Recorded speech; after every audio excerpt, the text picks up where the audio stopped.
பழைய ஏற்பாடு ஆசீர்வாதத்தை பெறும், புதிய ஏற்பாடு ஆசீர்வாதத்தை அளிக்கும். நாம் புதிய ஏற்பாடு அப்படிதானே? பழைய ஏற்பாடா? புதிய ஏற்பாடு. புதிய ஏற்பாடு என்ன பண்ணும்? ஆசீர்வாதத்தை குடுன்னு கேட்காது, கொடுன்னு கொடுக்கும். ஆமென், அல்லேலூயா.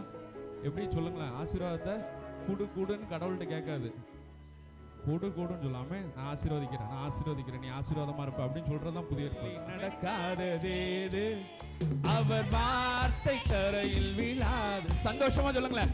அவர் சொல்லி நடக்காததேது அவர் வார்த்தை தரையில். சொன்னதிலும் அதிகம் செய்வார். உன்னை நன்றியுடன் நினைத்ததிலும் அதிகம் செய்வார். உன்னை நன்றியுடன். நீங்க என்ன பாக்குறீங்க? நீங்க பக்கத்துல உள்ளவங்க பேரை சொல்லுங்களேன். தொடர்ந்து துதிசை பிரேமா, தொடர்ந்து துதிசை சிமித்ரா, தொடர்ந்து துதிசை மோனிஷா. என்ன பக்கத்துல பார்த்துட்டு இருக்கீங்க? சொல்லுங்க. தொடர்ந்து துதிசை கர்த்தர் உன்னை என்ன பண்ண போறாரு?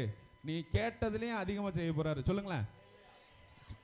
தொடர்ந்து துதிசை, நீ நினைத்ததிலும் நீ கேட்டதுலயும் அதிகமா உனக்கு செய்ய போறார். சிரிச்சுட்டே சொல்லாமா?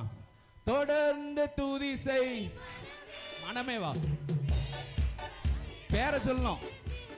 ஆமென். தொடர்ந்து துதிசை மனமே இல்ல, பக்கத்துல உள்ளவங்க பேரு.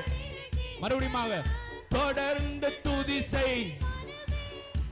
உன் மீட்பர் உயிரோடு இருக்கின்றார். தொடர்ந்து துதிசை.